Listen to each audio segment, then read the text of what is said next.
बिहारी जय राधा माधव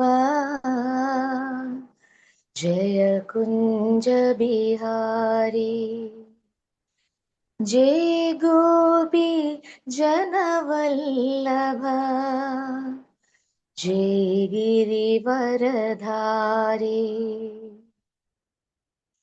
जय गोपी जनवल्लभ जय गिरिवरधारी जय राधा माधव जय कुंज बिहारी यशोदनंदन व्रज जनरंजना यशोदनंदन व्रज जनरंजना यशोदनंदन व्रज जनरंजना यमुना तीरावनचारी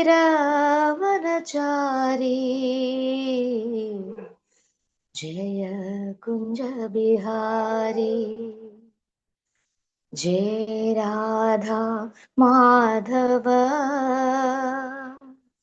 जय कुंज बिहारी हरे कृष्णा कृष्ण कृष्ण हरे हरे हरे राम राम राम हरे हरे നാരായണം നമസ്കൃത്യ നരം ചൈവ നരോത്തമം ദേവീം സരസ്വതീം വ്യാസം തഥോ ജയമുദീരയേത്. ശൃണ്വതാം സ്വഗതാ കൃഷ്ണ പുണ്യശ്രവണ കീർത്തനഃ ഹൃദ്യന്തസ്തോ ഹ്യഭദ്രാണി വിധിനോതി സുഹൃത്സദാം നഷ്ടപ്രായേഷു ഭദ്രേഷു നിത്യം ഭാഗവത സേവയാ ഭഗവത്യുത്തമ ശ്ലോകേ ഭക്തർ ഭഗവതി നൈഷ്ഠികീ. ഹരേ കൃഷ്ണ കൃഷ്ണ കൃഷ്ണ ഹരേ ഹരേ ഹരേ രാമ രാമ രാമ ഹരേ ഹരേ. നമോ ഓം വിഷ്ണുപാദായ കൃഷ്ണപ്രഷ്ടായ ഭൂതലേ ശ്രീമതേ മഹാവിഷ്ണു ഗോസ്വാമിനി നാമിനി. നമോ ഓം വിഷ്ണുപാദായ കൃഷ്ണപ്രഷ്ടായ ഭൂതലേ ശ്രീമതേ ഭക്തിവേദാന്ത സ്വാമിനി നാമിനി. നമസ്തേ സരസ്വതേ ദേവി ഗൗരവാണി പ്രചാരണേ നിർവിശേഷ ശൂന്യവാദി പാശ്ചാത്യദേശധാരണേ.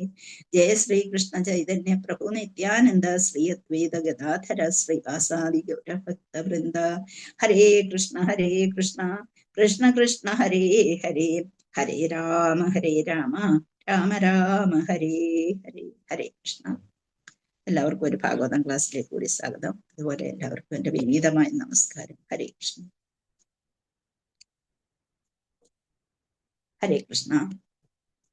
നമുക്ക് ഒന്നാം സ്കന്ധം 17-ാം അധ്യായം 27-ാമത്തെ ശ്ലോകമാണ് ഇനി എടുക്കാനുള്ളത്. ഹരേ കൃഷ്ണ. അപ്പൊ അതിനു മുമ്പ് നമ്മുടെ ഭാഗവത റീഡിങ് ഉണ്ടല്ലോ, അമാവാസി റീഡിങ്. അപ്പൊ അതിനെ കഴിഞ്ഞ തവണ ചേർന്നവർക്കെല്ലാം വേണമെന്നുണ്ടെങ്കിൽ 19-ാം തീയതിയാണ് റീഡിങ്. അപ്പൊ ഞാനത് എത്ര ചാപ്റ്റേഴ്സ് ആണെന്ന് വെച്ചാൽ അത് വാങ്ങിച്ച് പ്രഭുവിനെ അറിയിച്ചേക്കാം. ഹരേ കൃഷ്ണ. ആർക്കെങ്കിലും വായിക്കാൻ സൗകര്യം ഇല്ലാത്തവരുണ്ടെങ്കിൽ അറിയിക്കണം. ഹരേ കൃഷ്ണ. അപ്പൊ അവരുടെ ശ്ലോകം വേറൊരാൾക്ക് കൊടുക്കാൻ പറ്റും, അവരുടെ ചാപ്റ്റേഴ്സ്. ഹരേ കൃഷ്ണ.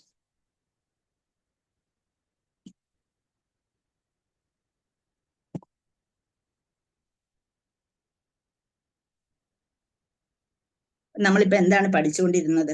ഹരേ കൃഷ്ണ.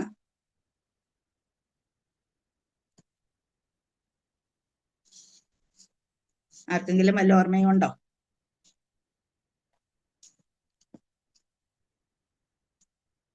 എല്ലാരും ഉറങ്ങിപ്പോയോ രാവിലെ? ഹരേ കൃഷ്ണ.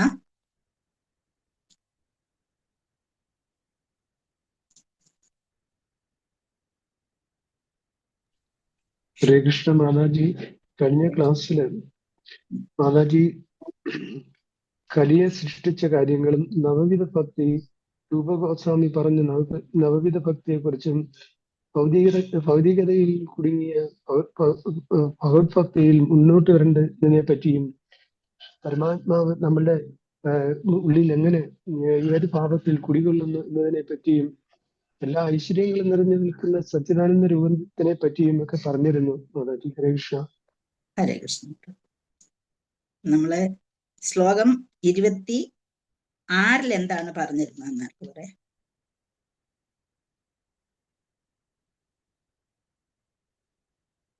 26 മാതാജി ഇനി പഠിപ്പിക്കേണ്ടത്. അല്ല മാതാജി, ഞാൻ 26 എടുത്തു. എന്നാ ഞാൻ പറഞ്ഞില്ലേ, കുന്തി ദേവിയുടെ നേയം ശോഭിഷ്യതേ തത്ര യഥേദാനീംഗദാധര തത്പദൈരംഗിതാഭാതി സുലക്ഷണ വിലക്ഷിത. 26 പഠിപ്പിക്കാനുള്ളതാ മാതാജി. എന്തോ പ്രഭു? ഹരേ കൃഷ്ണ. ഹരേ കൃഷ്ണ മാതാജി. 26 മുതൽ മാതാജി എടുക്കാനുള്ളതാ, ശ്ലോകം മുതൽ എടുക്കാനുള്ളതാ. ഹരേ കൃഷ്ണ. അതാണോ? ഇത് ഞാൻ എടുത്തില്ല. അപ്പൊ ഈ ക്ലാസ്സിലല്ലയോ എടുത്തത്? വേറെ ക്ലാസ്സിലാണോ? എനിക്ക് ഓർമ്മയില്ല. എൻ്റെ പല ക്ലാസ് ഉള്ളത് കൊണ്ട് അറിഞ്ഞൂടാ. അതുകൊണ്ടാണ് നിങ്ങളോട് ചോദിക്കുന്നത്. എനിക്ക് പല ക്ലാസ്സിൽ എടുക്കുന്നത് കൊണ്ട് ഇത് ക്ലാസ്സിൽ ഏതാണെന്ന് ഞാൻ ഇത് ചെയ്തിട്ടില്ല. അപ്പൊ 26 ആണെങ്കിൽ ഹരേ കൃഷ്ണ. നമുക്കിപ്പോ 26ാമത്തെ ശ്ലോകത്തിൽ 25 എന്താണ് ഇപ്പൊ പറഞ്ഞിരുന്നത്? അത് വല്ല ഓർമ്മയുണ്ടോ? 25 കലിയുഗത്തിൽ എന്ത് സംഭവിച്ചു?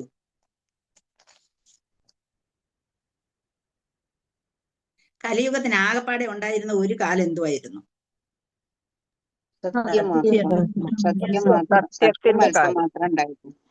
അപ്പൊ ആ സത്യത്തിനും എന്ത് സംഭവിച്ചു? അതും ശോഷിച്ചു തുടങ്ങി.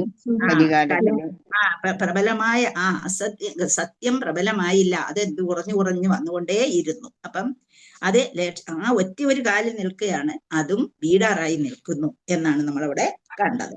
അപ്പം മനുഷ്യർക്ക് രാഷ്ട്രീയ ലക്ഷ്യം നേടുക, ശാസ്ത്ര നിർദ്ദിഷ്ടമല്ലാത്ത പ്രവർത്തനം, ആത്മീയ പുരോഗതി, ഇതെല്ലാം വന്നു. ആത്മീയ പുരോഗതിക്ക് വേണ്ടി ഒട്ടും തന്നെ ശ്രമിക്കാനുള്ള ഒരു ഇത് ഇല്ലാതെ വന്നു. അപ്പോഴേക്കും അപ്പം അങ്ങനെ വന്നപ്പോഴത്തേക്ക് വേദത്തിൽ പറയുന്ന കാര്യങ്ങളൊന്നും ഇവിടെ ശരിയായി നടക്കുന്നില്ല. അപ്പം വേദപ്രമാണങ്ങൾക്കെതിരെ ഉള്ള പ്രവർത്തനങ്ങൾ ഇവിടെ വന്നു. പിന്നെ മനുഷ്യർക്ക് മിഥ്യാഹങ്കാരം, ഭൗതികമായ ആസക്തി, ഇവയൊക്കെയാണ് പ്രധാനമായിട്ടുള്ള കാരണം. അപ്പൊ അങ്ങനെ ഇതെല്ലാം ഭൗതിക മൂലകങ്ങളുടെ ഘടനയെ തകരാറിലാക്കുന്നതാണ്. അങ്ങനെ ഭൗതിക മൂലകങ്ങളെല്ലാം തകരാറിലാക്കുമെന്നല്ല, നമ്മളെ അത് ശരിക്കും ബാധിക്കുക തന്നെ ചെയ്യും.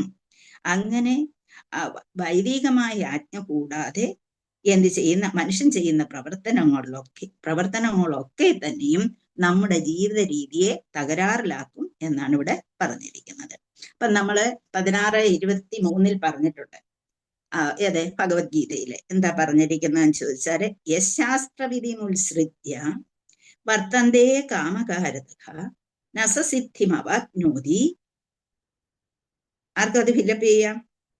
നസസിദ്ധിമവാപ്നോതി ന സുഖം പരാം ഗതിം. ഒരു സിദ്ധിയും കിട്ടുന്നില്ല, അപ്പോൾ നമുക്ക് ഒരു സുഖവും ഉണ്ടാകുന്നു ഇല്ല.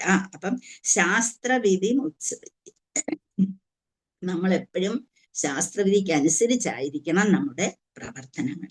എന്നുവെച്ചാൽ നമ്മൾ അറിയാതെ തന്നെ ആ ശാസ്ത്രവിധിയിലാകും. നമ്മൾ കാരണമോ ഉപനിഷത്തോ ഒന്നും അറിഞ്ഞുകൂടെങ്കിൽ പോലും നമ്മുടെ ജീവിത രീതി, കാരണം മറ്റുള്ളവർ ജീവിക്കുന്നത് കണ്ട് നമ്മുടെ പേരൻസ് മറ്റുള്ളവരാണേലും ഇപ്പൊ ഇടയ്ക്ക് പറ്റിയ ഒരു അബദ്ധം എന്ന് പറയുന്നത് നമുക്കത് പറഞ്ഞു തരാനുള്ള അറിവുള്ള ഒരു പേരൻസ് ഇല്ലാതെ വന്നു. പേരൻസിന് അത് അറിയില്ലാതെ വന്നു, അവരുടെ പേരൻസ് അത് പറഞ്ഞു കൊടുത്തില്ല. അങ്ങനെ വന്നതുകൊണ്ട് എന്ത് സംഭവിച്ചു? ശാസ്ത്രവിധിയും ശാസ്ത്രവിധിയെ അങ്ങ് ഉപേക്ഷിച്ചിട്ട് ഈ ജീവിതം അങ്ങനെ വർത്തതയെ കാമകാരക, നമ്മുടെ കാമത്തിനനുസരിച്ച് നമ്മൾ ജീവിക്കാൻ തുടങ്ങി. അങ്ങനെയുള്ളവർക്ക് ന സിദ്ധി അവാപ്നോതി, അതൊന്നും കിട്ടിയിരുന്നില്ല. പിന്നെ നമ്മൾ ജീവിച്ചത് എങ്ങനെയാണ്? നമ്മുടെ സുഖത്തിനനുസരിച്ച്. പക്ഷെ യഥാർത്ഥ സുഖം അവിടെ കിട്ടിയില്ല. ന സുഖം ന പരാം ഗതിയും. ഭഗവാൻ പറഞ്ഞു തന്നിരിക്കുക, ശാസ്ത്രവിധി മുത്സൃജ്യ വർത്തതേ കാമകാരതഃ നസസിദ്ധിമവാപ്നോതി ന സുഖം ന പരാം ഗതിയും. അങ്ങനെയുള്ളവർക്ക്, ആ ശാസ്ത്രവിധിയെ വേണ്ടെന്ന് വെച്ചുകൊണ്ട് നടക്കുന്ന ആൾക്കാർക്ക് ഒരിക്കലും ഒരു സുഖവും ഉണ്ടാകുന്നില്ല, അവർക്കൊരു സിദ്ധിയും ലഭ്യമാകുന്നു ഇല്ല എന്ന് 16:23 നമുക്ക് ഭഗവാൻ പറഞ്ഞു തരുന്നുണ്ട്. അതുകൊണ്ട് നമ്മുടെ ഇഷ്ടത്തിനല്ല ജീവിക്കേണ്ടത്. നമുക്കൊരു തത്വങ്ങളുണ്ട്.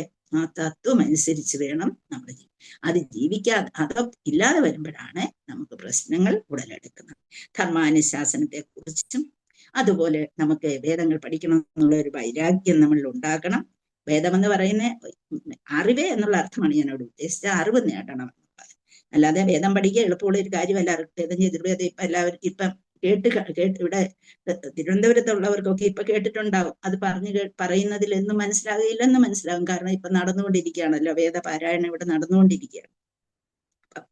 അങ്ങനെ ധർമാനുശാസനങ്ങളെ വൈരാഗ്യം, ശുദ്ധി, ദയ, സത്യസന്ധത, അങ്ങനെ ക്രമവൽകൃതമായിട്ടുള്ള ആചാരങ്ങളിൽ സ്ഥാപിതമാണ് ഈ ധർമാനുശാസനങ്ങളെല്ലാം. അത് കിട്ടണമെന്നുണ്ടെങ്കിൽ നമ്മുടെ ജീവിതം ക്രമപ്പെടുത്തണം നമ്മൾ. അങ്ങനെയുള്ളവർക്ക് മാത്രമേ അത് വേണ്ട രീതിയിൽ മുന്നോട്ട് കൊണ്ടുപോകാൻ കഴിയുള്ളൂ എന്ന് പറഞ്ഞു. ഞാനിത് എടുത്തു. ചേതോദർപ്പണമാത്യനംബ മഹാദാവാഗ്നി നിർവാപണം ശ്രേഹ കൈരവചന്ദ്രികാവിതരണം വിദ്യാവധൂ ജീവനം. അത് പറഞ്ഞത് ഓർമ്മയുണ്ടോ? അപ്പൊ ഒരു കണ്ണാടിയിൽ നമ്മുടെ മുഖം നോക്കുമ്പോൾ അവിടെ പൊടിപടലങ്ങൾ പിടിച്ചിരുന്നാൽ നമ്മുടെ കണ്ണാടി നമ്മുടെ മുഖം ശരിക്കും കാണാൻ കഴിയേയില്ല. അത് ശരിക്കും അതിനെ തുടച്ച് കളഞ്ഞാൽ മാത്രമേ നമുക്കതിനെ അവിടെ നമ്മുടെ മുഖത്തെ കാണാൻ കഴിയുള്ളൂ എന്ന് പറയുന്നത്. നമ്മുടെ ഉള്ളിലിരിക്കുന്ന ഈ എന്താ നമുക്ക് പറയാം, അഴുക്കെന്ന് പറയാം, അതിനെയെല്ലാം തുടച്ചു മാറ്റിയിട്ട് അവിടെ ഭഗവാനെ കൊണ്ട് പ്രതിഷ്ഠിക്കുക എന്ന് വെച്ചാൽ ഭഗവത് ചിന്ത പ്രതിഷ്ഠിക്കുമ്പോൾ നമുക്ക് നമ്മളെ തിരിച്ചറിയാൻ കഴിയും. നമുക്ക് നമ്മളെ തിരിച്ചറിയാൻ കഴിയണം എന്നുള്ളതാണ് പ്രധാനമായിട്ട് ഉള്ളത്. അപ്പൊ അതിന് വേണ്ടത് എന്തൊക്കെയാണെന്ന് പറഞ്ഞു? ശൗചം വേണമെന്ന് പറഞ്ഞു അല്ലെ? അപ്പൊ 4 വൈരാഗ്യം വേണം, ശുദ്ധി വേണം, ദയ വേണം, സത്യസന്ധത വേണം, ശൗചം വേണം.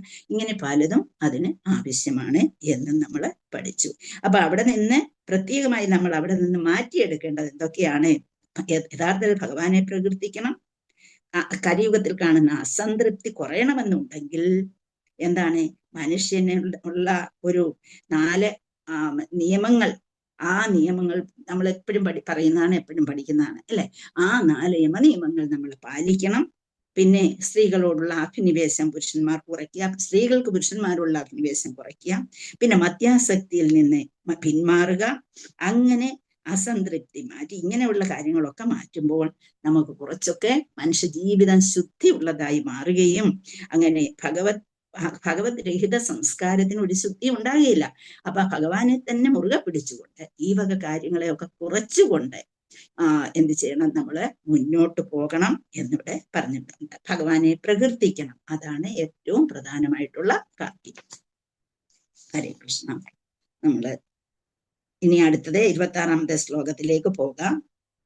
ഇയം ച ഭൂമിർഭഗവത ന്യാസുതോരു പരാസതി ശ്രീമദ്ഭിസ്തത്പാദന്യാസൈ സർവത കൃത കൗതുകം. ശ്ലോകം എടുത്തതാ. ഇയം ച ഭൂമിർഭഗവത ന്യാസിതോരു പരാസതി ശ്രീമദ്ഭിസ്തത്പാദന്യാസൈ സർവത കൃത കൗതുകം. അപ്പൊ ഇവിടെ ഈ ശ്ലോകത്തിലെ ഇയം ച ഭൂമിർ ഭഗവത, ഇയം എന്ന് വെച്ചാൽ ഇത്, ചാന്ന് വെച്ച ഭൂമി എന്ന് വെച്ചാൽ ഈ നമ്മൾ കാണുന്ന ഭൂമി. അപ്പൊ ഭഗവത പരമദിവ്യോത്തമ പുരുഷനാൽ ന്യാസിത സ്വയവും മറ്റുള്ളവരും നിർവഹിച്ച ശേഷം ഒരു മഹത്തായ ഭാര വെയിറ്റ് സ്ത്രീ സതി എന്ന് പറഞ്ഞാൽ പേരല്ല അവിടെ ഉദ്ദേശിക്കുന്നത്. അങ്ങനെ ചെയ്തത് കൊണ്ട് ശ്രീമദ്ഭി സർവമംഗളങ്ങളോടും കൂടി തത്പാദന്യാസ് എന്ന് വെച്ചാല് പാദമുദ്രകളെന്ന് സർവദാ ചുറ്റിലും കൃത ചെയ്തു കൗതുക സദ്ഭാഗ്യം. അപ്പൊ നമുക്ക് ഈ ശ്ലോകം എന്താ പറഞ്ഞിരിക്കുന്നത് നോക്കാം. ഗുരുദേവ് കി ജയ്, പ്രഭുപാദ് കി ജയ്, അനന്തകോടി വൈഷ്ണവവൃന്ദ കി ജയ്. ഹരേ കൃഷ്ണ. ദേഹം ശ്രീഗുരോ ശ്രീയുതപദകമലം ശ്രീഗുരുൻ വൈഷ്ണവംശ്ച ശ്രീരൂപം സാക്ഷാതം സഹഗണരഘുനാഥാന്വിതം തം ശ്രീതം സദ്വൈതം സാവധൂതം പരിജനസഹിതം കൃഷ്ണ ചൈതന്യദേവം ശ്രീരാധാകൃഷ്ണപാദാൻ സഹഗണലളിതാ ശ്രീവിശാഖാന്വിതംശ്ച. ഹേ കൃഷ്ണ കരുണാ സിന്ധു ദീനബന്ധോ ജഗൽപദേ ഗോപേശ ഗോപികാകാന്ത രാധാകാന്ത നമസ്തുതേ. തപ്തകാഞ്ചന ഗൗരാംഗീ രാധേ വൃന്ദാവനേശ്വരി വൃഷഭാനുസുതേ ദേവി പ്രണമാമി. വാഞ്ചാകൽപതരൂപ്യശ്ച കൃപാസിന്ധുഭ്യവ ച പതിതാനാം പാവനേഭ്യോ വൈഷ്ണവേഭ്യോ നമോ നമഃ. ഹരേ കൃഷ്ണ. ഈ ശ്ലോകത്തിൽ പറയുന്നത് ഭഗവാനാലും മറ്റുള്ളവരാലും ഭൂഭാരം നല്ലവണ്ണം ലഘൂകരിക്കപ്പെട്ടു. ഭഗവാൻ ഇവിടെ വന്ന അവസരത്തിൽ എല്ലാം ലഘൂകരിക്കപ്പെട്ടു. ശ്രീകൃഷ്ണ ഭഗവാൻ ഭൂലോകത്തെ സന്നിഹിതനായിരുന്നപ്പോൾ അദ്ദേഹത്തിന്റെ ശുഭകരമായ സ്വന്തം പാദമുദ്രകളാൽ സർവമംഗളങ്ങളും സംഭവിപ്പിച്ചു. അതുവരെ അത്രയും 2 സെന്റൻസ് എഴുതി നമുക്ക് വിവർത്തനത്തിൽ മാത്രമേ പറഞ്ഞു തന്നിട്ടുള്ളൂ. ഇവിടെ ഭാവാർത്ഥം ഒന്നുമില്ല, പ്രഭു അതിൽ തന്നിട്ടില്ല. പക്ഷെ നമുക്കതിൽ മനസ്സിലാക്കാൻ കഴിയുന്നത് ഭഗവാൻ ഇവിടെ ഉണ്ടായിരുന്ന സമയത്ത് ഭൂമി എങ്ങനെയായിരുന്നു എന്നുള്ളതാണ് നമ്മളവിടെ മനസ്സിലാക്കേണ്ടത്. അപ്പൊ അങ്ങനെ ഭൂഭാരം ലഘൂകരിക്കപ്പെട്ടു. ഭഗവാൻ ഇവിടെ വന്നത് തന്നെ എന്തിനാണ്? എന്തായിരുന്നു ഭഗവാൻ ഇവിടെ വന്നതിന്റെ ഉദ്ദേശം? അധർമ്മം അവസാനിപ്പിക്കുക. അധർമ്മം അവസാനിപ്പിക്കുക. ഭാരം കുറയ്ക്കാനായിട്ട്. ഭൂമി ചെന്ന് ഭഗവാന്റെ പാദത്തിൽ വീണ് നമസ്കരിച്ച് ഭൂമിയും മറ്റുള്ള ദേവന്മാരും ചെന്ന് ഭഗവാനോട് പറഞ്ഞു, താങ്ങാൻ വയ്യാത്ത രീതിയിലുള്ള ഭാരം ഇവിടെ ഉണ്ട്, അത് ഭഗവാൻ വരണം എന്ന് എല്ലാവരും ദേവന്മാരും ഭഗവാനും അതുപോലെ രുദ്രനും അതുപോലെ ഭൂമിയും എല്ലാവരും കൂടി പോയി പ്രാർത്ഥിക്കുകയും അങ്ങനെ അവിടെ ഭഗവാൻ പ്രത്യക്ഷനാവുകയും ചെയ്തു. അപ്പം ഇവിടെ ഭഗവത് രഹിത സംസ്കാരം ഉണ്ടായി. അപ്പൊ ഭഗവാന്റെ രഹിത സംസ്കാരത്തിൽ നിന്ന് മാറ്റി ഭഗവാൻ എന്ത് ചെയ്യണം? ഭഗവാന്റെ സംസ്കാരം ഇവിടെ കൊണ്ടുവരണം. ഭഗവാൻ തരുന്ന ആ നയങ്ങളെ ഇവിടെ പ്രബലമാക്കണം. എന്നാൽ മാത്രമേ നമുക്ക് നല്ലൊരു സംസ്കാരം നേരത്തെ ഉണ്ടായിരുന്നു. സത്യയുഗത്തിൽ ഇതെല്ലാം ഉണ്ടായിരുന്നതാണ്. പക്ഷെ അതെല്ലാം നമുക്ക് നഷ്ടപ്പെട്ടു. ഇനി അതെല്ലാം ഉയർത്തിക്കൊണ്ടുവരേണ്ടതായിരിക്കുന്നു. അപ്പൊ നമ്മൾക്ക് ഭഗവാനെ പ്രത്യേകമായി അറിയുന്നതിന് അല്ലെങ്കിൽ ഭഗവാനെ കാണുന്നതിനുള്ള കുറേ കാര്യങ്ങൾ നമുക്ക് അറിയാവുന്നതാണ്. നമ്മളെല്ലാം പഠിച്ചു കഴിഞ്ഞതാണ്. എന്തൊക്കെയാണ്? നമ്മളെ ഭഗവത്ഗീതയിൽ ഭഗവാൻ പറയുന്നു, എന്തെല്ലാം ആക്ടിവിറ്റി നീ ചെയ്യുന്നു, what ever activities you do, എന്തൊക്കെ ആക്ടിവിറ്റീസ് ആയാലും ഡു ഇറ്റ് ഫോർ മീ, അതെനിക്കായി കൊണ്ട് നീ ചെയ്യൂ. നിങ്ങൾ എന്തെല്ലാം ചെയ്യുന്നോ അതൊക്കെയും എനിക്കായി കൊണ്ട് ചെയ്യൂ എന്ന് പറയുന്നു. ഏതൊരു പ്രവൃത്തി നീ ചെയ്താലും അത് എനിക്കായി കൊണ്ട് ചെയ്യൂ. ഏത് ശ്ലോകമാണെന്ന് ആർക്ക് പറയാം?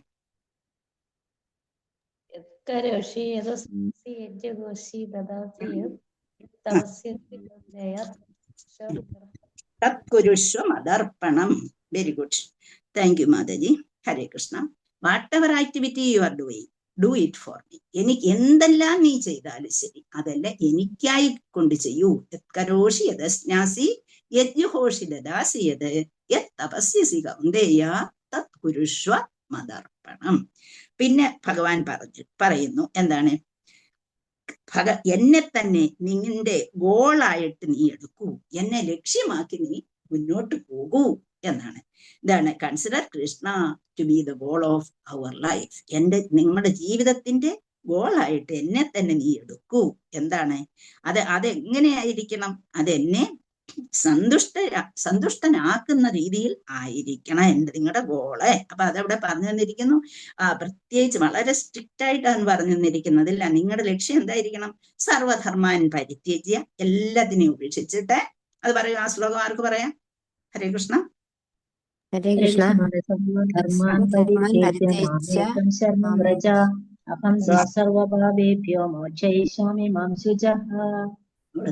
തീർത്ത് പറഞ്ഞു തന്നിരിക്കുക അല്ലേ? തീർച്ചയായും ഞാൻ തന്നിരിക്കും മോക്ഷയിഷ്യാമി മാ ശുചഃ, അതിന് യാതൊരു സംശയവും ഇല്ല എന്ന രീതിയിൽ പറയുന്നു. പിന്നെയോ, നിങ്ങള് എന്റെ ഭക്തനാകൂ, നീ എന്റെ ഭക്തനാകൂ എന്ന് പറയുന്നു. എന്നെ സേവ ചെയ്യൂ. പിന്നെന്താണ്? എന്നെ കുറിച്ച് വായിക്കൂ, എന്നെ കുറിച്ച് സംസാരിക്കൂ, എന്നെ കാണാൻ ശ്രമിക്കൂ, എന്നൊക്കെയായുള്ള ജപം നടത്തൂ, എനിക്ക് വേണ്ടിയുള്ള ശ്ലോകങ്ങൾ എപ്പോഴും പറഞ്ഞുകൊണ്ടിരിക്കൂ. ഏത് ജോലികൾക്കിടയിലും, ക്രിസ്ത്യനിലായാലും ശരി. അപ്പൊ ചോദിക്കും, ഓഫീസിൽ പറ്റുമോ? ഇല്ല. ഓഫീസിലുള്ള ആ സമയത്ത് വിട്ടേക്കും. അതും ഭഗവാന് വേണ്ടി നമ്മൾ ചെയ്യുന്ന കർമ്മമായിട്ട് അവിടെ കണക്കാക്കിക്കൊണ്ട് നമ്മൾ ജോലി ചെയ്യണമെന്നാണ്. അപ്പം അങ്ങനെ പറ്റുന്ന സമയത്തെല്ലാം തന്നെയും എന്ത് ചെയ്യണം? ഈ കാര്യങ്ങൾ become my devotee, serve me, read about me, talk about me, see me, try to see me, chant about me, sing me എന്നാണ് പറഞ്ഞിരിക്കുന്നത്. അപ്പൊ ഇത്രയും കാര്യങ്ങള് നിങ്ങൾ ചെയ്തിരിക്കണം. അതിനുള്ള ശ്ലോകം ഏതാ? ആർക്കെങ്കിലും പറയാമോ?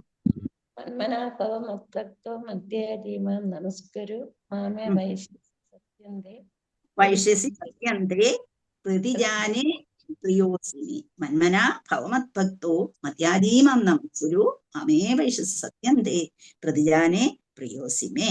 അപ്പൊ അങ്ങനെ പറഞ്ഞിട്ടുണ്ട്. പിന്നെ പറയുന്നു നെഗറ്റീവ് ഇൻഫ്ലുവൻസിൽ നിന്ന് നിങ്ങൾ ഫ്രീ ആകൂ.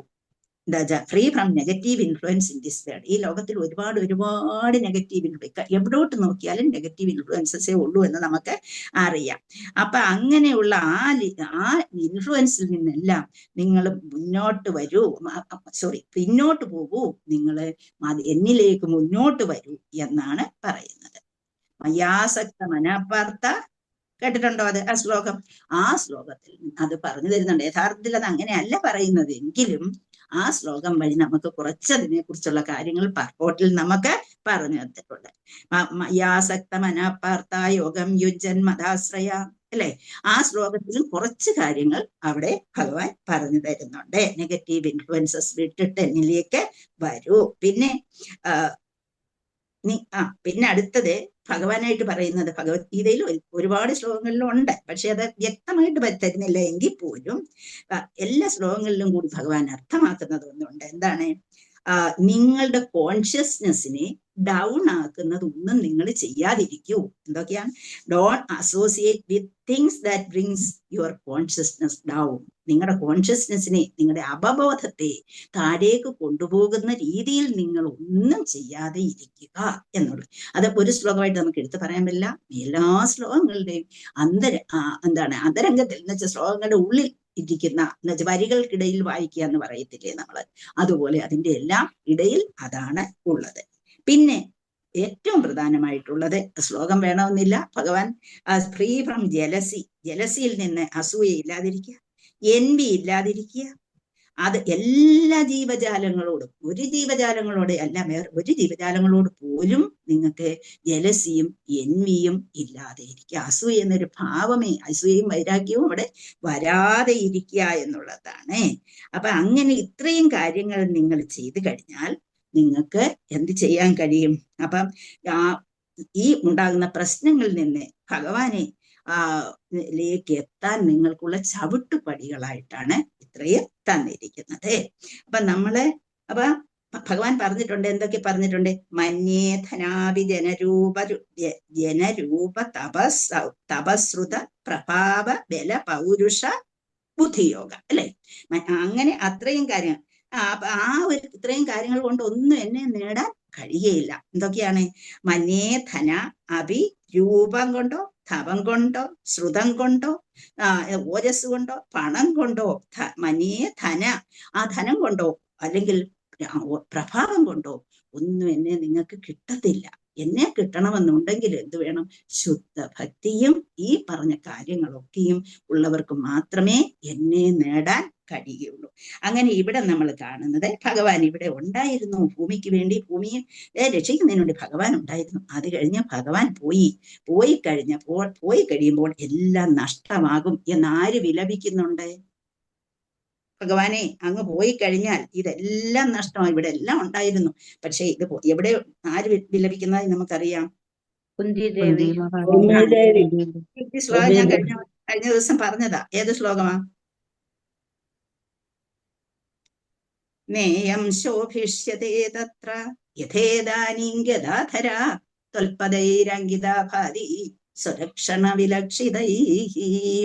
ഈ പ്രദേശം എങ്ങനെ ശോഭിച്ചിരുന്നു! എങ്ങനെയാണ് അങ്ങ് ഇവിടെ നടന്നിരുന്നപ്പോൾ, അങ്ങ് പോവാൻ പോവുകയാണ്. കുന്തിദേവി പ്രാർത്ഥിച്ചുകൊണ്ട് പറയാം, അങ്ങ് ഇവിടെ നിന്ന് പോവുകയാണല്ലോ, അങ്ങ് ഇവിടെ ഇത്രയും കാലം ഉണ്ടായിരുന്നു, ഈ പ്രദേശം എത്രമാത്രം മനോഹരമായി ഗദാധര, അങ്ങയുടെ പാദങ്ങൾ ഇവിടെ ഊന്നി നടന്നത് കൊണ്ട് ഇവിടെ എത്രമാത്രം മനോഹരമായി ശോഭിച്ചിരുന്നു. ഇനിയും അതെല്ലാം യഥേദാനീം ഗദാധര ത്വത്പദൈരംഗിതാഭാതി സ്വലക്ഷണ വിലക്ഷിതൈഃ. എത്ര മനോഹരമായി ശോഭിച്ചിരുന്നു ഈ പ്രദേശത്ത്, ഇതെല്ലാം നഷ്ടപ്പെടുകയാണല്ലോ.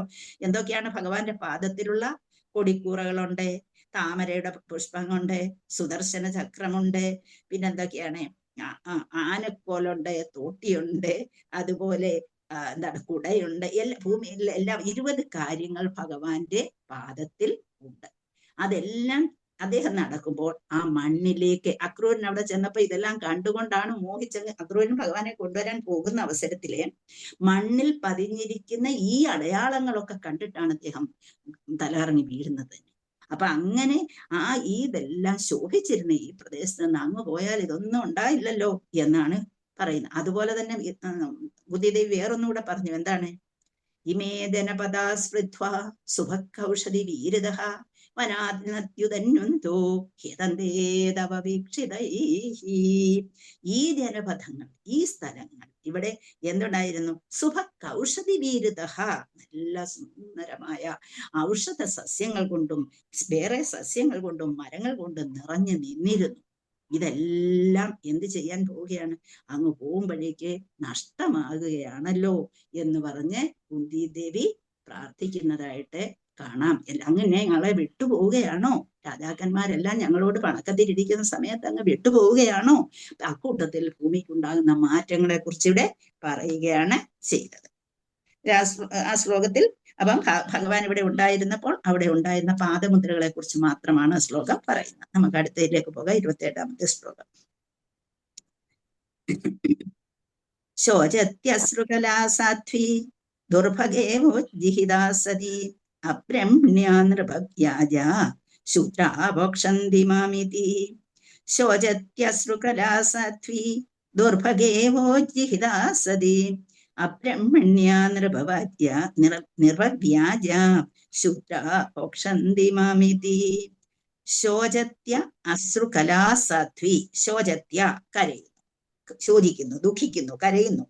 അശ്രുകലാ സാധ്വി, അശ്രുകല നേത്രങ്ങളിൽ അശ്രുക്കളോടുകൂടിയ ആ സാധ്വിയായ പതിവ്രതയായ എന്നുള്ളതാണ്. സാധ്വി ദുർഭഗേവോ ജിഹിത സതി. ദുർഭഗേവോ ജിഹിത എന്നതിനെ നമുക്ക് പിരിക്കണം.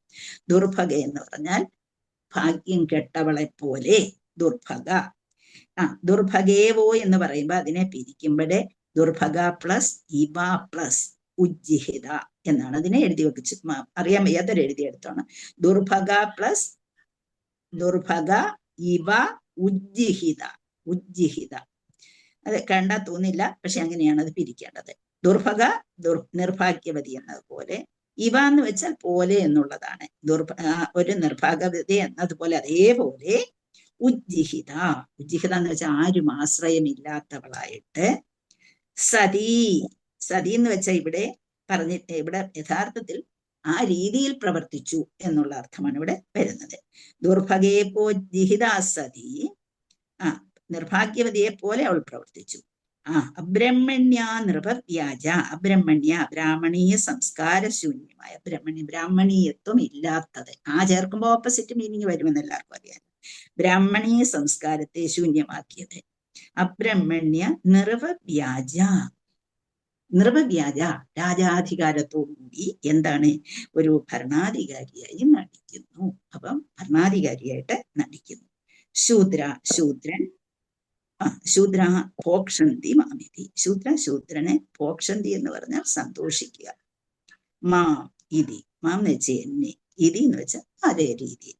അപ്പം അവിടെ ഉണ്ടായ മാറ്റത്തെ കുറിച്ച് പറയുകയാണ്. ട്രാൻസ്ലേഷൻ പർപ്പസ് ഭക്തിവേദാന്ത സംശ്ലേഷ പ്രഭുവാദിക്ക് വിവർത്തനം.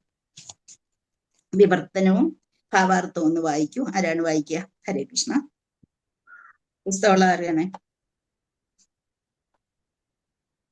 ആർക്കും ഇല്ലേ? ഹരേ കൃഷ്ണ.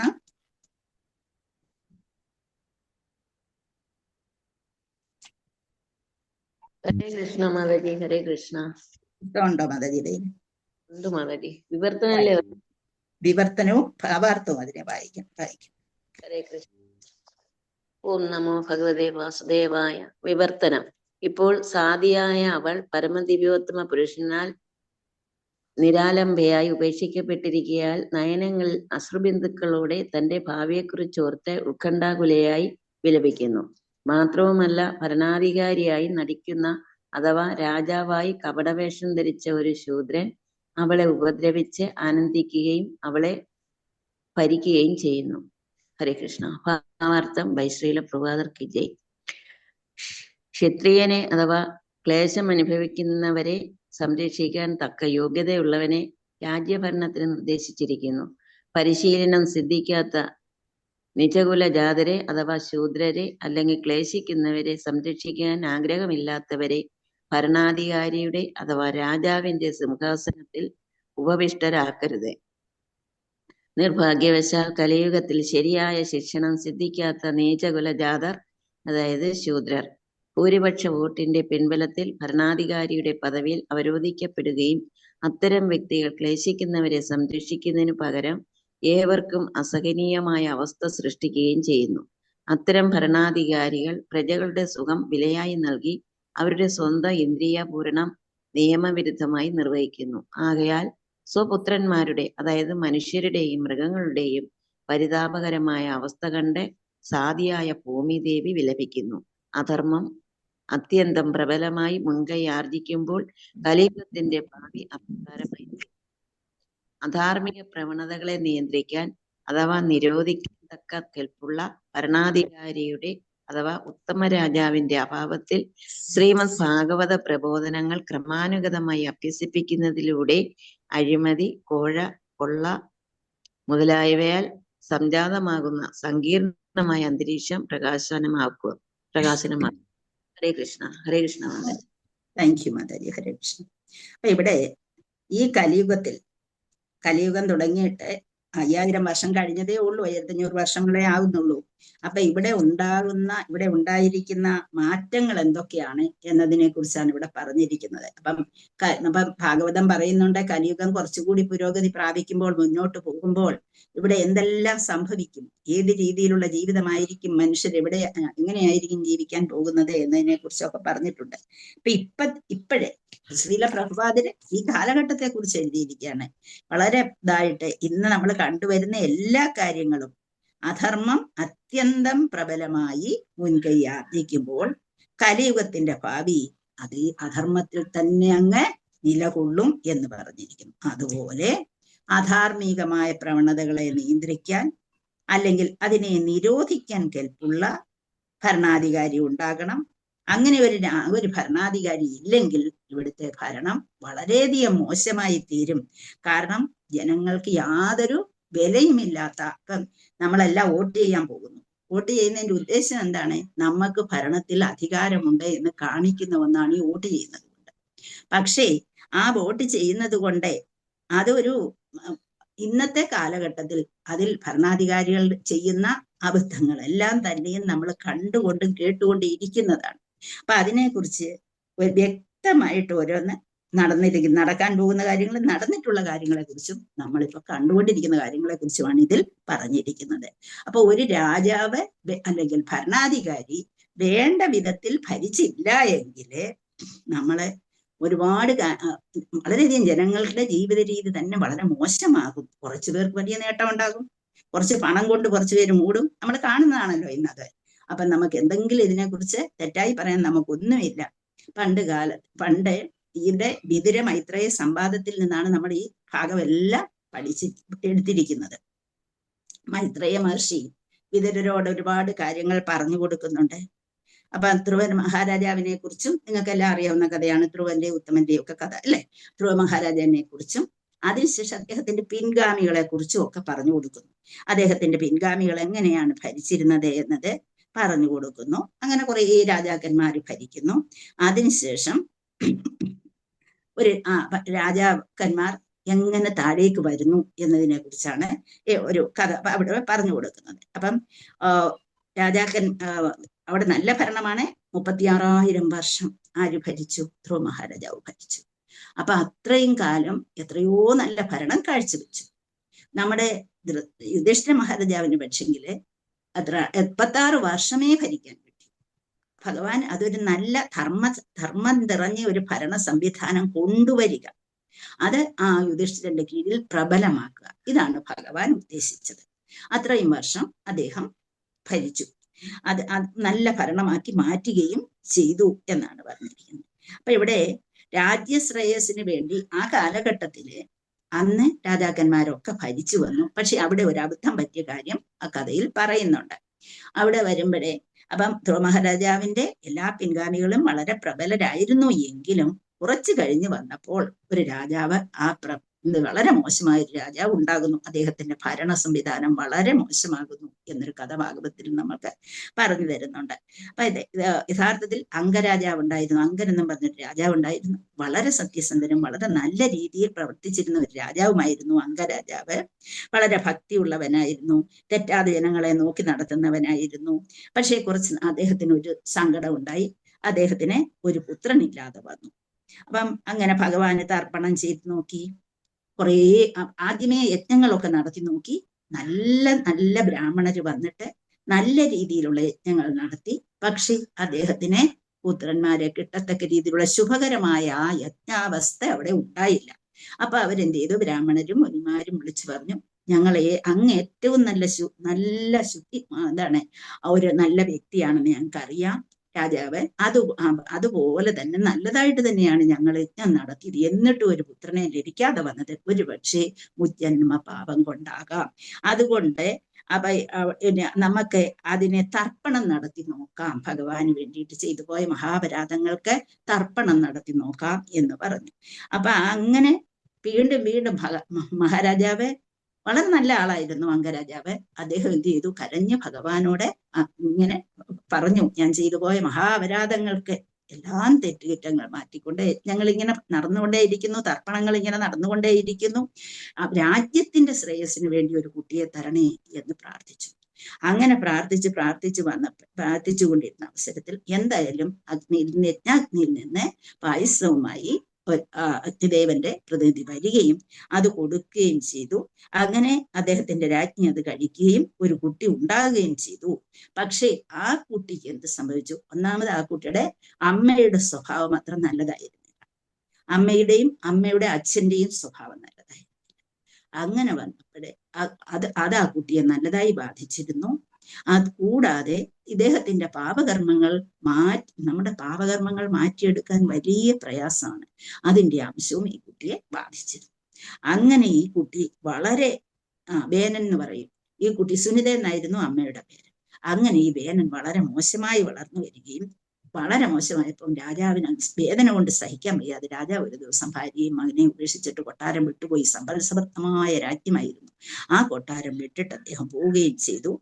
അങ്ങനെ ക്രൂരനായി ഇവന്റെ കീഴിൽ ബ്രാഹ്മണരും അതുപോലെ നല്ലവരായ മഹാമുനിമാരും ഒക്കെ കഷ്ടപ്പെട്ടു.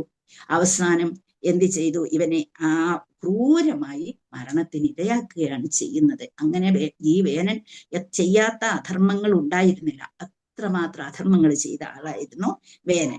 അപ്പൊ അങ്ങനെ ആ അത്യന്തം ക്രൂരനായ അവൻ എന്ത് ചെയ്തു? കുറെ കഴിഞ്ഞപ്പോൾ രാജാവ് പോയി കഴിഞ്ഞു. ഇവനെ ഉണ്ടായിരുന്നു. ഇവൻ പേരിന് ഭരിച്ചുകൊണ്ടിരുന്നു. ഇവൻ ചെയ്യുന്ന അത്രയും അധർമ്മമായിരുന്നു. അപ്പൊ ആ കാലഘട്ടത്തിലെ മഹാമുനിമാർക്കും ബ്രാഹ്മണർക്കും ഒക്കെ മന്ത്രങ്ങൾ കൊണ്ട് മനുഷ്യനെ ഇല്ലാതാക്കാൻ കഴിയും. അങ്ങനെ മന്ത്രങ്ങളുടെ ശക്തിയാൽ ഇവനെ ഇല്ലാതാക്കുന്നു. ഇവന്റെ ശരീരം അമ്മ എല്ലാത്തിനും കൂട്ടുനിൽക്കുമായിരുന്നു. അങ്ങനെ അമ്മ എന്ത് ചെയ്തു? ഇവന്റെ ശരീരം സൂക്ഷിച്ചു വെച്ചിരുന്നു. കുറെ അപ്പോഴെന്ത് ചെയ്തു? അന്ന് രാജാവ് ഉണ്ടായിരുന്നു. അവൻ ക്രൂരത കാണിച്ചു. കുറച്ചു കഴിഞ്ഞപ്പോഴത്തേക്ക് എന്തു പറ്റി? രാജ്യത്തിലെ ജനങ്ങളെല്ലാം എന്തായി മാറി? ഓരോരുത്തർക്കും ലാഭം ഉണ്ടാക്കാൻ വേണ്ടി അവനവനങ്ങോട്ട് ഓരോ ക്രൂരതകൾ ചെയ്യാൻ തുടങ്ങി.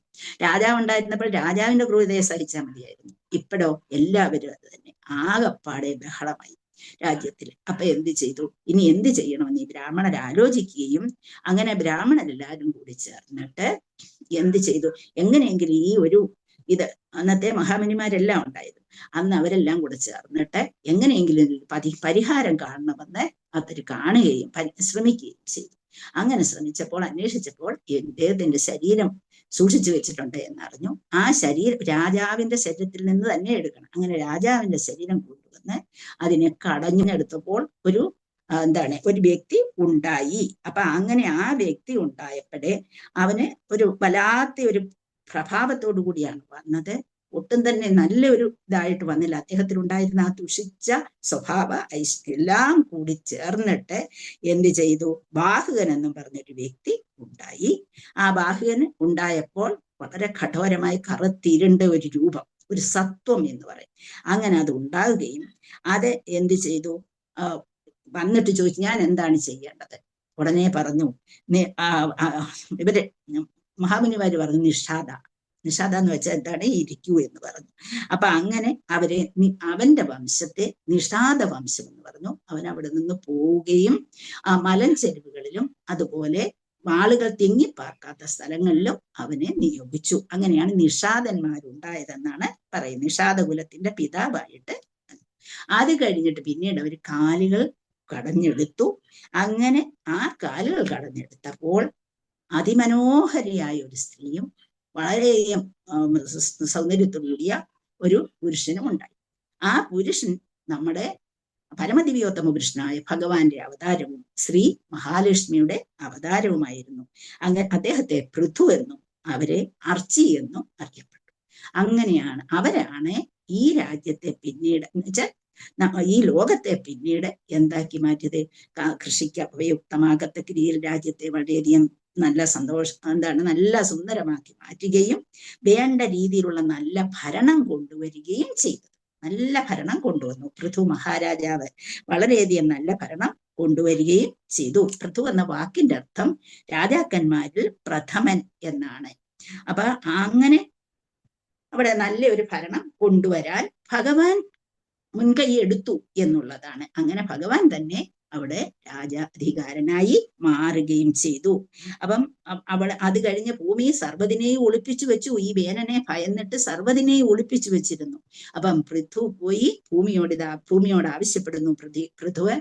അപ്പം ഭൂമി ഇത് കൊടുക്കാൻ പ്രയാസം കാണിക്കുന്നപ്പോൾ ഭൂമിയെ അറ്റാക്ക് ചെയ്യാൻ തന്നെ പൃഥു മഹാരാജാവ് തയ്യാറാകുന്നു.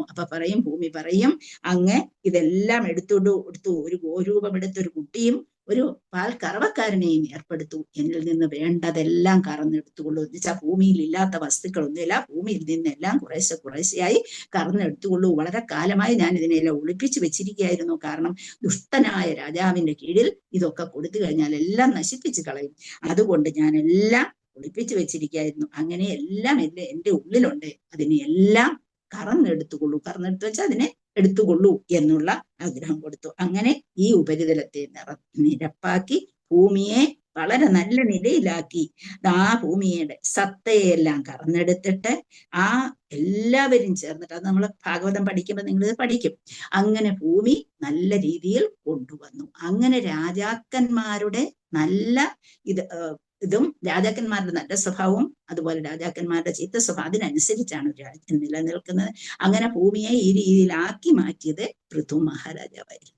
ഇനി ഈ കലിയുഗത്തിൽ എന്തെല്ലാം സംഭവിക്കും അതിനെല്ലാം ഇന്നത്തെ കലിയുഗ നേതാക്കന്മാർ കാരണക്കാരായി മാറും. അന്ന് വേനൻ എങ്ങനെയാണോ ഇതിന് കാരണമായി മാറിയത്, ഭൂമിയെ ഇല്ലാതാക്കി മാറ്റാൻ, ഭൂമിയിലുള്ള സകലതിനെയും നശിപ്പിക്കാൻ കാരണക്കാരനായി വേനൻ എങ്ങനെ മാറിയോ അതുപോലെ ഇന്നും ഭരണാധികാരികൾ ഇനിയും കാരണക്കാരായിട്ട് വരും എന്നുള്ളതാണ് നമ്മൾ മനസ്സിലാക്കേണ്ടത്. അതുകൊണ്ട് മനുഷ്യർ വളരെയധികം നമ്മളെപ്പോഴും ധർമാനുശാസനങ്ങൾ വിശ്വസിക്കണം എന്നുള്ള അർത്ഥത്തിലാണ് ഞാൻ പറഞ്ഞത്. ഹരേ കൃഷ്ണ.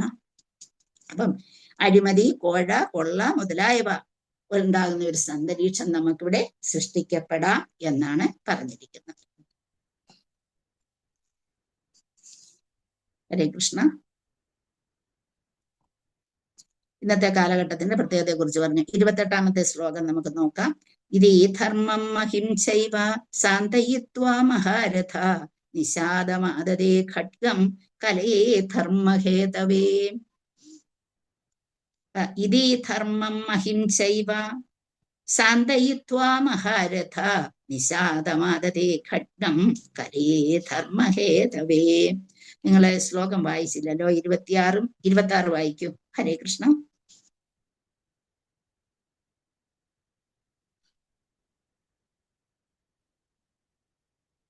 ഹരേ കൃഷ്ണ.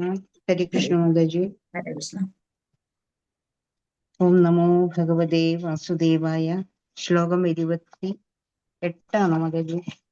അല്ല, ഒന്നും വായിച്ചില്ല. നമ്മൾ 26 വായിച്ചില്ല. വായിച്ചോളൂ. 26 വായിക്കും. ഹരേ കൃഷ്ണ. ഇയം ച ഭൂമിർഭഗവതാ ന്യാസിതോരുഭരാസതി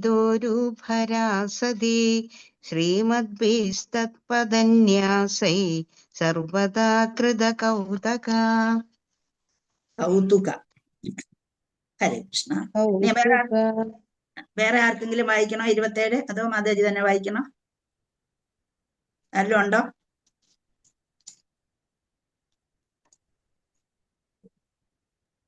ഹരേ കൃഷ്ണ മാതാജി. ഹരേ കൃഷ്ണ. ഹരേ കൃഷ്ണ. ഹരേ ഹരേ കൃഷ്ണ കൃഷ്ണ. മാതാജി. ഞാൻ ആദ്യമായിട്ട് കയറുകയാണ്.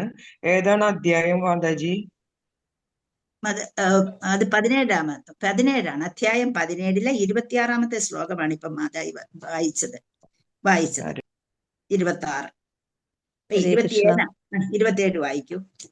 ശോചത്യശ്രുകലാസാധി ദുർഭഗേവോചിദാധുന അബ്രഹ്മണ്യ നൃപവ്യാജ ശൂദ്രാഭോക്ഷ്യന്തി മാമിതി. ഹരേ കൃഷ്ണ. മാതാജി രണ്ടാമത്തെ ലൈൻ ഒന്ന് വായിച്ചു.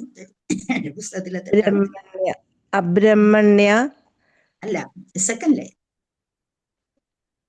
ഇത് ധർമ്മം മഹിമന്തോ മാതാജി? അല്ല, ശോചത്യശ്രുകലാസാധ്വി ദുർഭഗേ ഗോജിഹിത. അത് ശോഷത്യാശ്രുകലാസാധി ദുർഭഗേവോചിദാധുന. അധുനാന്നാണോ കിടക്കുന്നത്? അതിനകത്ത് അങ്ങനെ മാതാജി. ദുർഭഗേവോ ജിഹിത സതി എന്നാണ് എന്റെ പുസ്തകത്തില്. ബാക്കിയുള്ളവരുടെ പുസ്തകത്തിലോ? ഹരേ കൃഷ്ണ. തന്നെയാണ് മാതാജി. ദുർഭഗോ ജിഹിത സതി, അങ്ങനെയാണ് എന്റെ പുസ്തകത്തിലുള്ളത്. അങ്ങനെ ഇംഗ്ലീഷ് നോക്കാം ഞാൻ. ഹരേ കൃഷ്ണ. പിന്നെ അടുത്തത് വായിക്കൂ. അടുത്ത ശ്ലോകം 28. ഇതി ധർമ്മം മഹീം ചൈവ സാന്തയിത്വാ മഹാരഥഃ നിഷാദമാദദേ ഖഡ്ഗം കലയോ ധർമ്മഹേതവേ. ഹരേ കൃഷ്ണ മാതാജി. മാതാജി അവിടെ അധർമ്മന്ന് വായിക്കണോ അതോ കലയെ? നിഷാദമാദദേ ഖഡ്ഗം കലയെ അധർമ്മഹേതവേ എന്നാണോ? അധർമ്മ എന്നാണ് അത് വാക്ക്. പക്ഷെ നമ്മൾ അവിടെ എടുത്ത് പറയേണ്ട കാര്യമില്ല. കാരണം എ പ്ലസ് ആ വരുമ്പോ എ തന്നെ പറഞ്ഞാൽ മതി. അങ്ങനെയാണ് ഇത്. ആ ഒരു സംശയമുള്ള 27 ശ്ലോകത്തിലാണ് നമുക്ക് സംശയമുള്ളത് അല്ലേ? 17,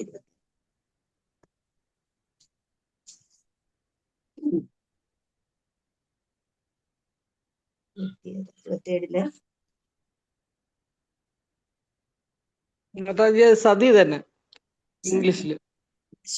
ഇംഗ്ലീഷ് ഞാൻ നോക്കുന്നു. ശോചത്യശ്രുകലാസാധ്വി ദുർഭഗേവോ ജിഹിത സതി തന്നെയാണ് കേട്ടോ. ഇംഗ്ലീഷിലുള്ളതാണ് കറക്റ്റ്. അതുകൊണ്ട് ഇംഗ്ലീഷില് ഞാൻ നോക്കിയതാണ്. ഇംഗ്ലീഷിലെ സതി തന്നെയാണ്. സതി എന്ന് വെച്ചാൽ ആ രീതിയിൽ ചെയ്യപ്പെട്ടു. കാരണം നമ്മളെ പുസ്തകങ്ങൾ മാറ്റി ഇത് തെറ്റൊക്കെ തിരുത്തിക്കൊണ്ടിരിക്കുകയാണ് നമ്മളെ. അതുകൊണ്ടാണ് ഇനി അങ്ങനെ വന്നോ എന്നൊരു സംശയം എനിക്ക് വന്നത്. ഓക്കെ. പ്രഭുപാദ വിവർത്തനം ചെയ്തണേല് സതി തന്നെയാണ് മാതാജി മലയാളത്തിൽ. സതി എന്നാണ് മലയാളത്തിന് സതി എന്നാണ് എനിക്ക് കിടക്കുന്നത്. ഓക്കെ.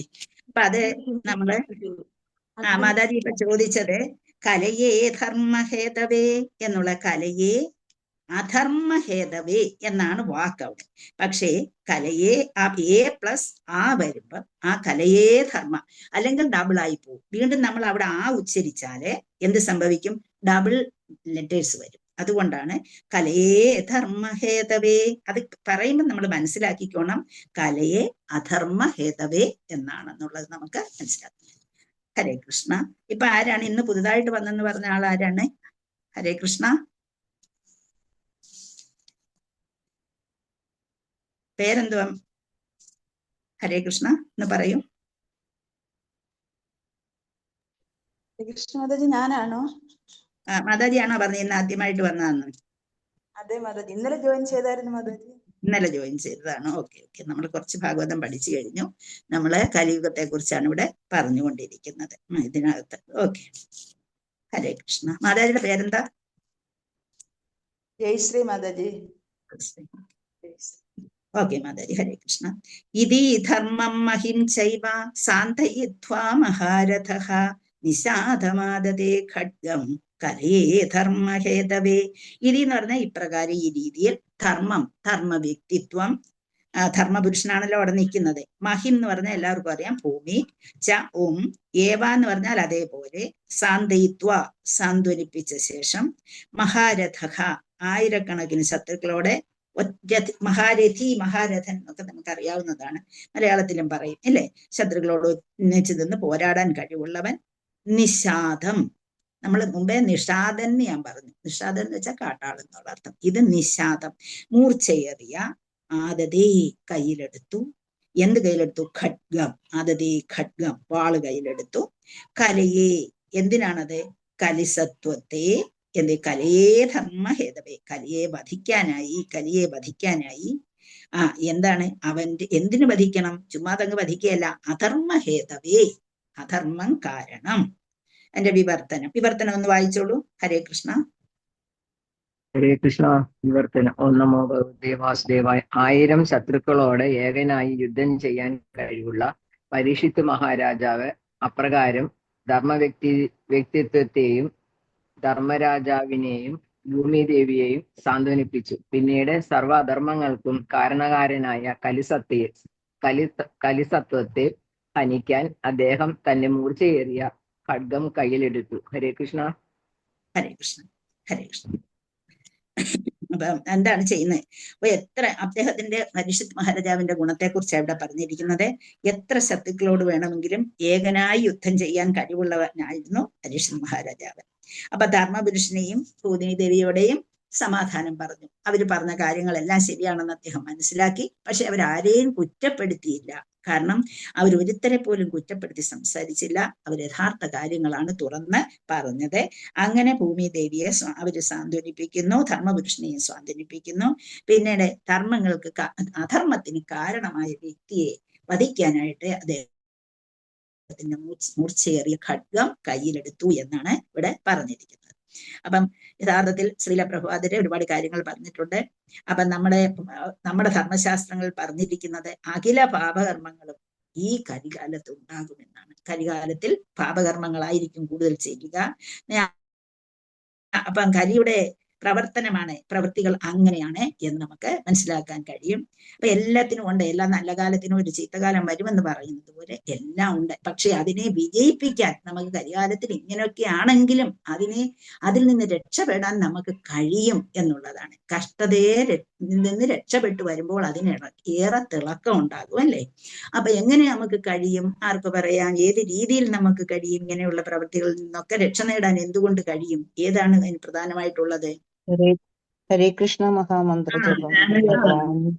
നമ്മളെ മന്ത്രജപവും നമ്മുടെ ശാസ്ത്രങ്ങൾ പഠിക്കുകയും നമ്മൾ അതിനെക്കുറിച്ച് മനസ്സിലാക്കാൻ ശ്രമിക്കുകയും ചെയ്യും. അപ്പൊ നമ്മുടെ ചുറ്റും ഒരുപാട് തീ ആളിക്കത്തിക്കൊണ്ടിരിക്കുകയാണെങ്കിലും നമ്മുടെ മനസ്സെങ്കിലും ശാന്തമായിരിക്കും നമ്മളിത് മനസ്സിലാക്കുമ്പോൾ. കാരണം എന്തുകൊണ്ടാണ്? ചുറ്റും എന്താണ് ഈശ്വരരഹിത സംസ്കാരമായിരിക്കും നമ്മുടെ ചുറ്റുമുള്ളത്. നാം ആരും തന്നെയും ഈശ്വരനിലേക്ക് വരാൻ ഇഷ്ടപ്പെടാത്ത ഒരു സംസ്കാരം ഉണ്ടായിരിക്കും.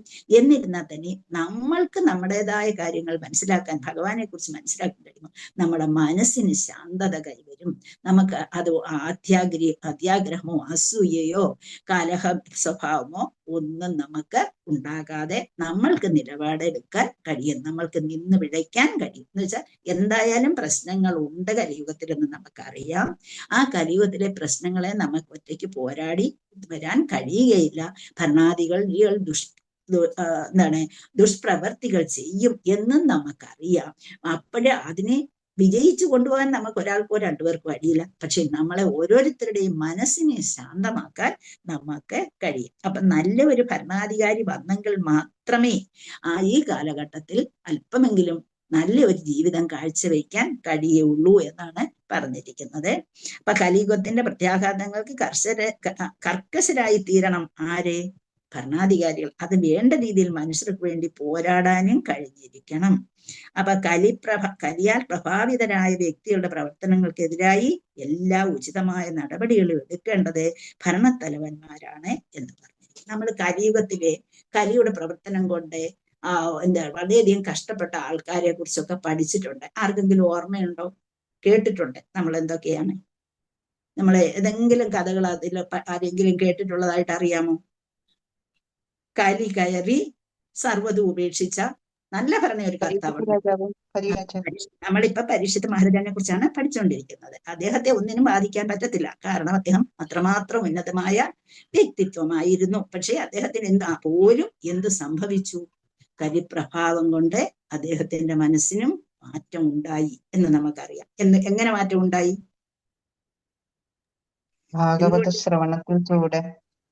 പക്ഷെ അല്ല, അദ്ദേഹത്തിന്റെ ആ നന്മയ്ക്ക് മാറ്റം ഉണ്ടായത് എങ്ങനെയാണ്? അദ്ദേഹത്തിന്റെ അദ്ദേഹം വേട്ടയാടാൻ പോയപ്പോ നമ്മളത് പഠിച്ചു കഴിഞ്ഞു ഭാഗവത്തിൽ അല്ലേ? പോയ സമയത്ത് അദ്ദേഹത്തിന് ദാഹം ഉണ്ടാവുകയും അദ്ദേഹത്തിന്റെ മനസ്സ് ചെന്നിട്ട് മഹാമുനിയോട് എന്ത് ചോദിക്കുന്നു? വെള്ളം ചോദിക്കുകയും അത് കിട്ടാതെ വരുമ്പോ ചത്തപാമ്പ് ഒന്ന് എടുത്തിട്ടവൻ നെയ്യില് അല്ലേ, ആ ഒരു പാമ്പിനെ എടുത്തിടുകയും അങ്ങനെ മനസ്സിന് മാറ്റം ഉണ്ടായിപ്പോയി. കലി അവിടെയും അറിയുന്നു. പിന്നെ നമ്മൾ നേരത്തെ നളനെയും ദമയന്തിയെ കുറിച്ചുള്ള കഥകളൊക്കെ കേട്ടിട്ടുണ്ടോ? അവര് എത്രമാത്രം കഷ്ടപ്പാടുകൾ ഈ ചരിതം നമ്മൾ കേട്ടിട്ടുണ്ടാവും. അവിടെ ഒരുപാട് കാര്യങ്ങൾ നമ്മൾ കേട്ടിട്ടുണ്ട്. അപ്പൊ ഇവിടെ അഴിമതിയും ഭരണ സംവിധാനവും ഒക്കെ മോശമാകും ഈ കാലഘട്ടത്തിൽ നമുക്കറിയാം. അതുകൊണ്ടാണ്. എന്നിരുന്നാൽ തന്നെയും കുറച്ചെങ്കിലും നിയമപരമായി അതിനെ നേരിടാൻ കഴിയണമെന്നുണ്ടെങ്കിൽ മനുഷ്യർ അറിവുള്ളവരായിരിക്കണം. മനുഷ്യർ അതിനെക്കുറിച്ച് പഠിച്ചെടുക്കണം.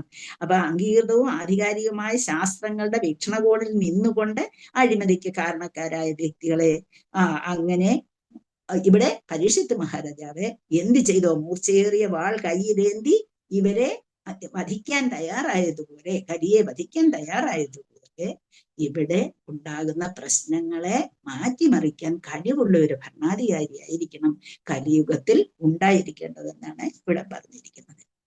അങ്ങനെ നമ്മുടെ ഈ രൂപത്തിൽ വ്യാപിച്ചുകൊണ്ടിരിക്കുന്ന മയക്കുമരുന്ന് കച്ചവടവും മദ്യനിരോധനവും ഒക്കെ കൊണ്ടുവരണം. അങ്ങനെ അത് ലഹരി നിന്ന് മനുഷ്യരെ മാറ്റിയെടുക്കാൻ കഴിയണം. അങ്ങനെ കലിയുടെ പ്രഭാവങ്ങൾക്ക് വിരാമമിടണം എന്നാണ് ഇവിടെ ശ്രീലപ്രഭാതര് പറഞ്ഞിരിക്കുന്നത്. ഹരേ കൃഷ്ണ. അപ്പൊ നമ്മൾ 28 വരെ തീർന്നു. ഇനിയും പറയുന്നത് തീർന്നില്ല എന്നുള്ളത് 28ാമത്തെ ശ്ലോകം വരെയാണ് നമ്മൾ പഠിച്ചിരിക്കുന്നത്. അപ്പം മഹാരാജിനെ കുറിച്ച്, ആരെക്കുറിച്ച്?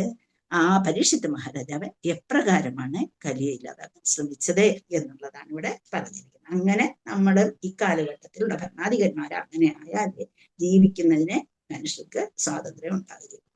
ഹരേ കൃഷ്ണ. നമ്മുടെ സമയമായി, നമുക്കിവിടെ നിർത്താം. ഹരേ കൃഷ്ണ. ഹരേ കൃഷ്ണ. എന്തെങ്കിലും സംശയം ഉണ്ടോ ചോദിക്കാം? സമയമായി. ഹരേ കൃഷ്ണ മാതാജി. പറയൂ. പരീക്ഷിത്ത് മഹാരാജാവ് എപ്രകാരമാണ് കലിയെ